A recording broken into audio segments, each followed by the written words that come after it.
Notre Père, viens en nous, qu'en nous surgisse ta présence.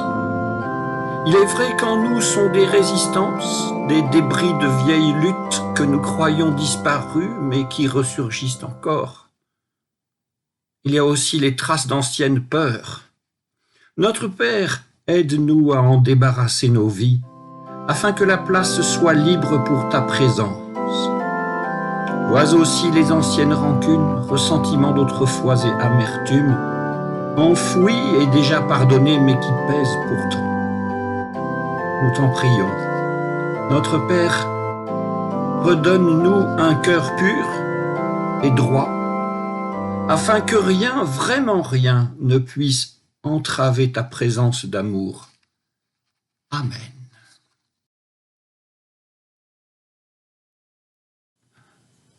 Ce n'est plus l'obscurité pour le pays qui était dans l'angoisse. Dans un premier temps, le Seigneur a couvert d'opprobre le pays de Zabulon et le pays de Nephtali, mais ensuite il a couvert de gloire la route de la mer, l'au-delà du Jourdain et le district des nations. Le peuple qui marchait dans les ténèbres a vu une grande lumière. Sur ceux qui habitaient le pays de l'ombre, une lumière a resplendi. Oui, tu as fait abonder leur allégresse, tu as fait grandir leur joie. Ils se réjouissent devant toi comme on se réjouit à la moisson, comme on jubile en partageant du butin. Car le joug qui pesait sur lui, le bâton à son épaule et le gourdin à son chef de corvée, tu les as tous brisés comme au jour de Madian.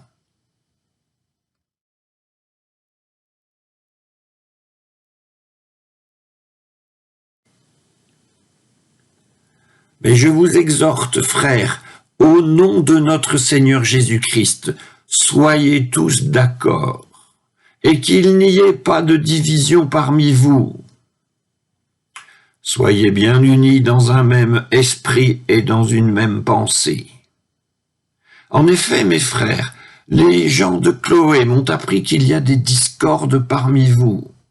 Je m'explique. Chacun de vous parle ainsi. Moi, j'appartiens à Paul. Moi, à Apollos. Moi, à Céphas. Moi, à Christ. Mais le Christ est-il divisé? Est-ce Paul qui a été crucifié pour vous? Est-ce au nom de Paul que vous avez été baptisés? Dieu merci, je n'ai baptisé aucun de vous, excepté Crispus et Gaius. Ainsi nul ne peut dire que vous avez été baptisés en mon nom. Ah, si j'ai encore baptisé la famille de Stéphanas, mais pour le reste, je n'ai baptisé personne d'autre que je sache. Car Christ ne m'a pas envoyé baptiser, mais annoncer l'Évangile, et sans recourir à la sagesse du discours, pour ne pas réduire à néant la croix du Christ.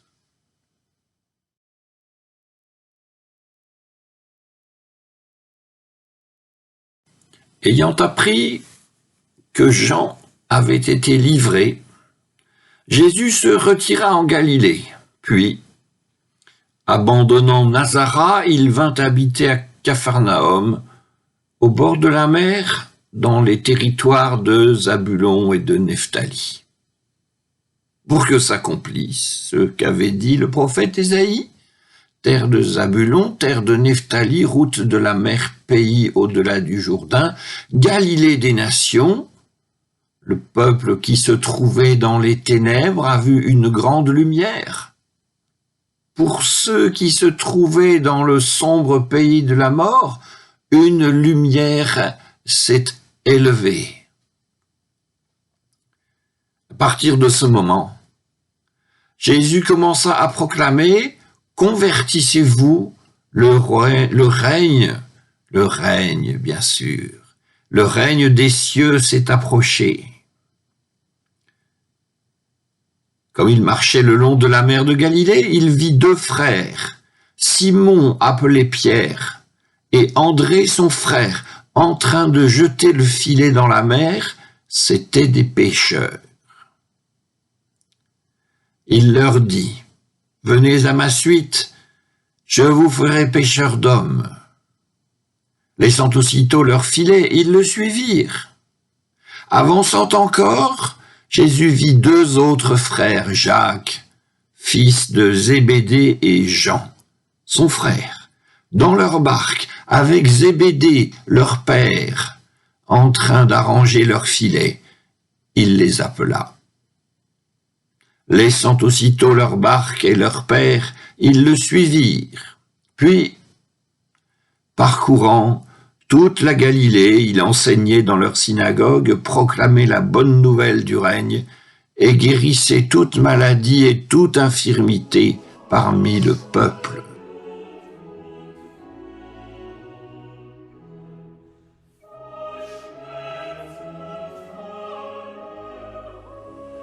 Une certaine profusion de noms de lieux, c'est ce qui nous est proposé pour commencer cette méditation.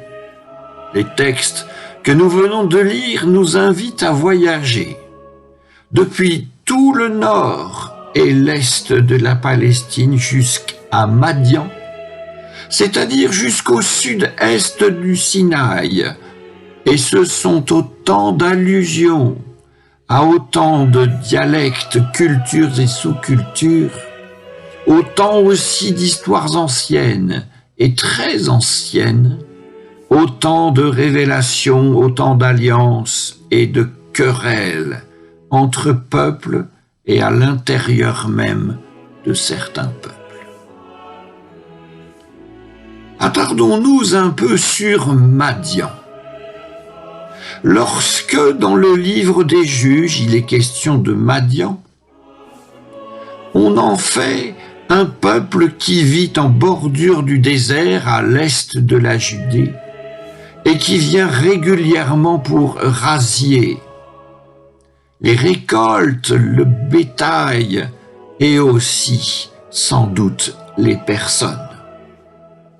Mais lorsqu'il est question de Madian au livre de l'Exode, c'est un peuple qui accueille l'étranger Moïse, un peuple aussi qui rend un culte, et c'est difficile à dire à qui. C'est un endroit, Madian, où Yahvé reçoit un culte, où il dispose de prêtres et où il s'adresse aux humains.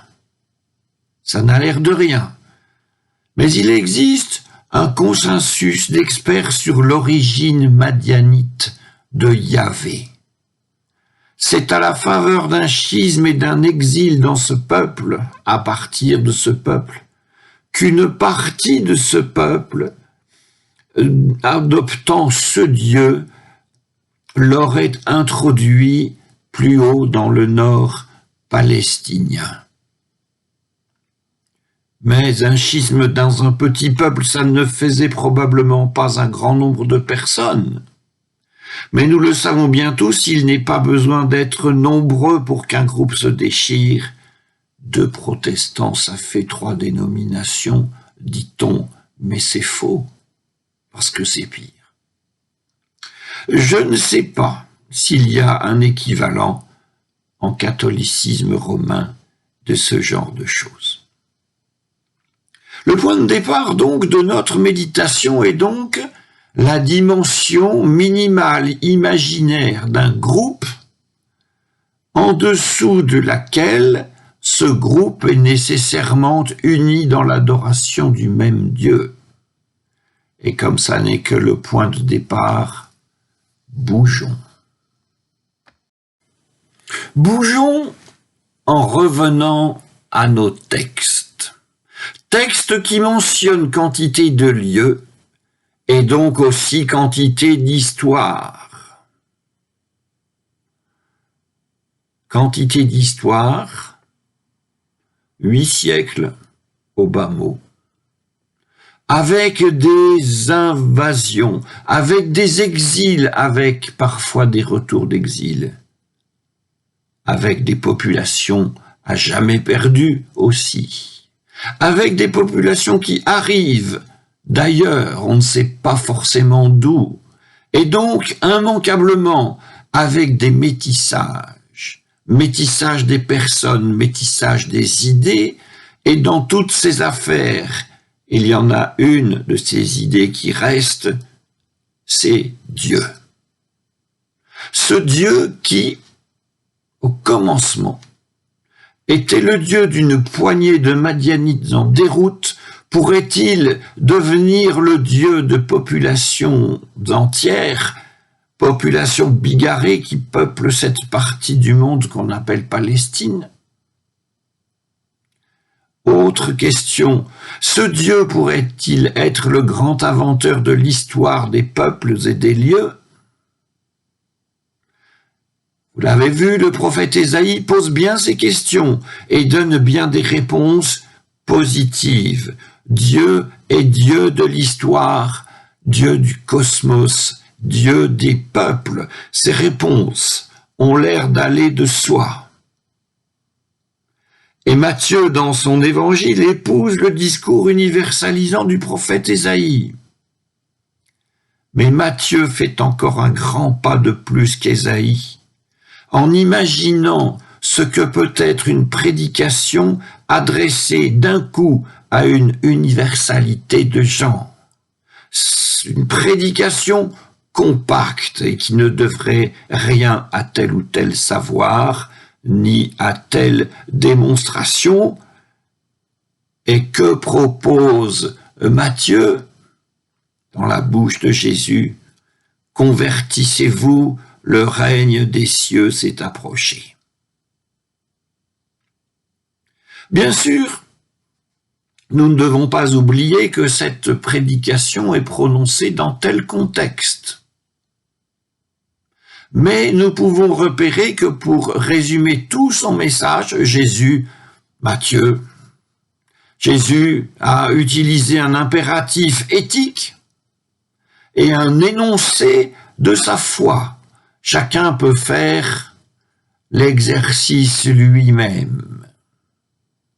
Et tout cela apparaît au début du récit de Matthieu. Nous savons bien que ce récit va foisonner,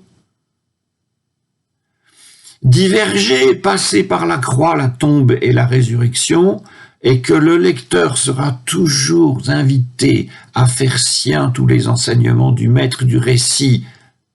Mais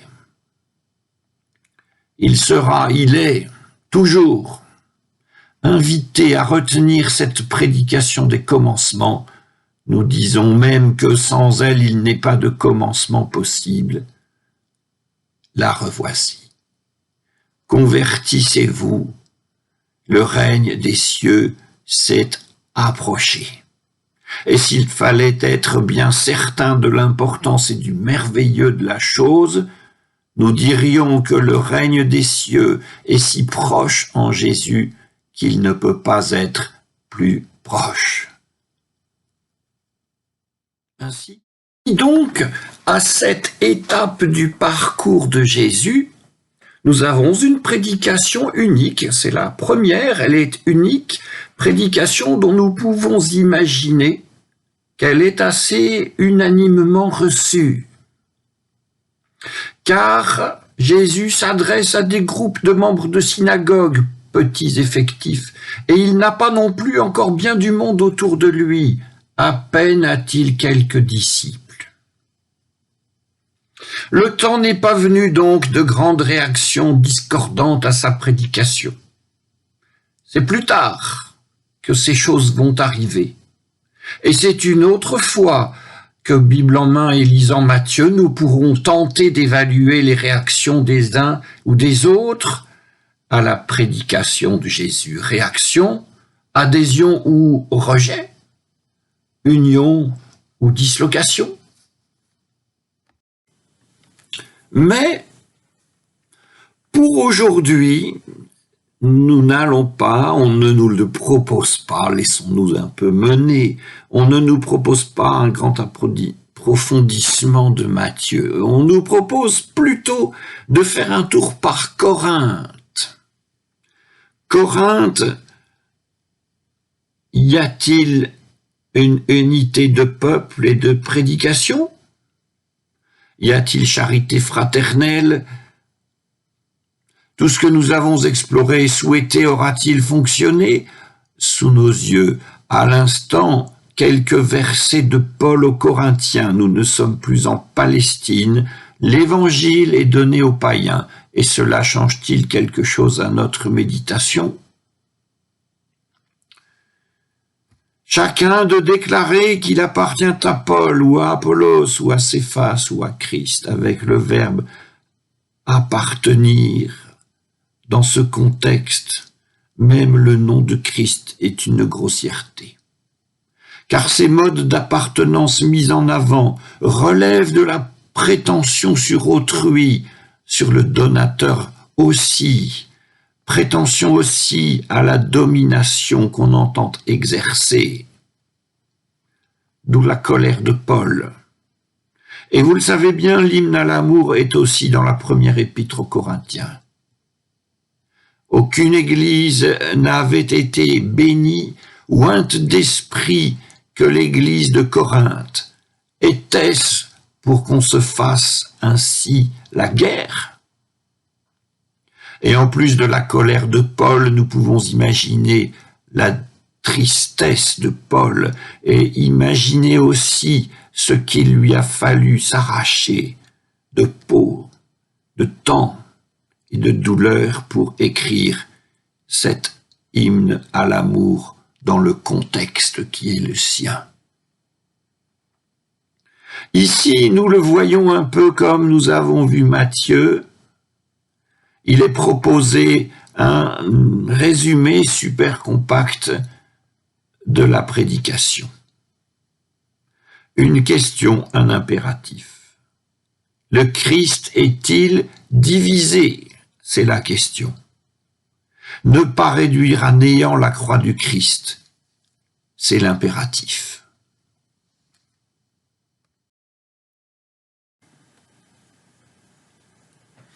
Et maintenant, nous pouvons nous souvenir de l'histoire de l'Église, c'est-à-dire de l'histoire des Églises, de leur diversité dès l'origine, de leur capacité à se multiplier, à croître aussi, à se diviser et à porter les unes sur les autres des jugements bien peu fraternels. Nous pouvons aussi nous souvenir d'une conférence missionnaire mondiale qui eut lieu en 1910 à Édimbourg, à partir de laquelle fut fondé le Conseil œcuménique des Églises, à partir de laquelle aussi commença la rencontre entre les Églises. Et cette rencontre prit la forme que nous lui avons connue depuis. L'une des formes, disons, c'est se rencontrer fraternellement et partager les pensées et les théologies respectives. Pouvons-nous aujourd'hui poser et proposer 2 phrases, une affirmation et une question, pour constituer à la fin un paysage peut-être concret de l'unité? Je vous propose ceci. Christ est un. Il est tout à tous, tout entier en chacun et n'appartient à personne. Ça fait plus qu'une affirmation, mais... Et voici la question, que fais-tu de ton frère? Chacune et chacun peut méditer ces phrases, elles sont comme des balises sur ce que j'appellerai, juste là pour finir, un chemin d'unité. Amen.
Ô Dieu, nous ne savons pas te prier comme il le faut.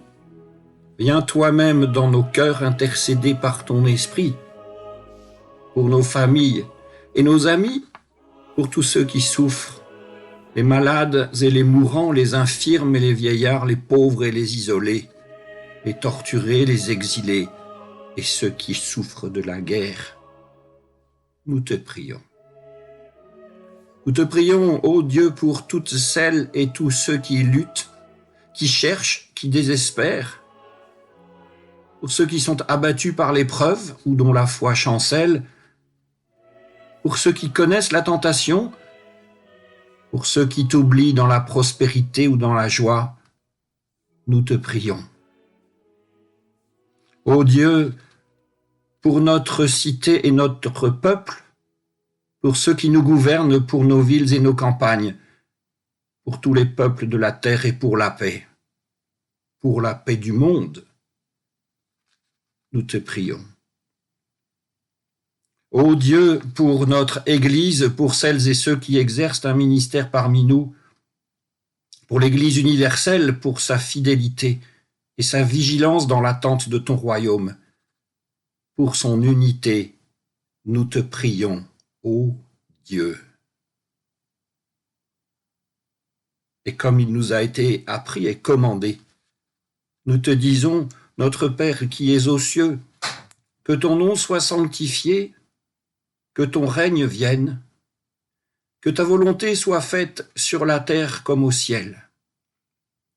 Donne-nous aujourd'hui notre pain de ce jour. Pardonne-nous nos offenses comme nous pardonnons aussi à ceux qui nous ont offensés. Et ne nous laisse pas entrer en tentation, mais délivre-nous du mal. Car c'est à toi qu'appartiennent le règne, la puissance et la gloire, pour les siècles des siècles. Amen.